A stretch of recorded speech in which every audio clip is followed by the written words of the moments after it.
So what happened is a very simple miracle. You put God, you slow down, and then God will bring again everything out of you. And the pain, parang maging palatandaan ng victory, no more of pain.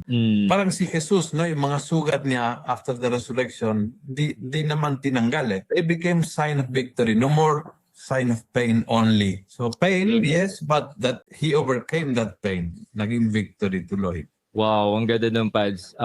Naalala ko sa'yo si Brother Boy, yung shinare niya din. Nagkaroon din siyang ganyan experience na parang cloud everyday, ayaw bumangon. Parang naka-experience din siya midlife crisis nun eh. Yung parang time na yun. So, syempre, di ba parang yes, parang nakagulat, parang katulad mo mga pare or mga spiritual mentor namin, pinakikinggan, Dodi sa online. Tapos nakakaranas ng ganyan. So, very impactful talaga yun, no, Pads? Yes, at mahirap din sa amin kasi parang you need a lot of, kailangan ilunogin mo yung pride. Oo. Kailangan mong tanggapin na I need help kasi I'm not okay. Kailangan iamin mo. Halimbawa sa akin, mahirap. Nung sinabi ko sa akin pastoral council, mahirap kasi sabi ko, nakakahiya ako ang pare nila tapos I'm telling them na, na wala ako ng gana, wala akong enthusiasm.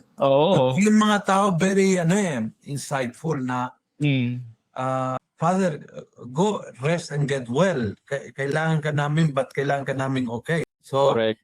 halata namin na hindi kayo okay. I was physically very down kasi I almost died of COVID and then I developed long COVID. So, tinamaan yung colon ko, tinamaan yung autoimmune system. But it wasn't only physically.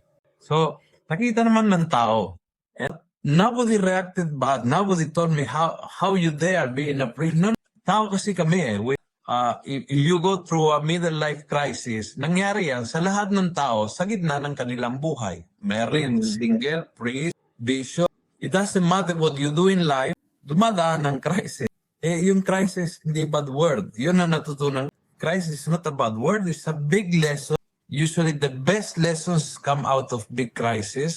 Yes, it's the best.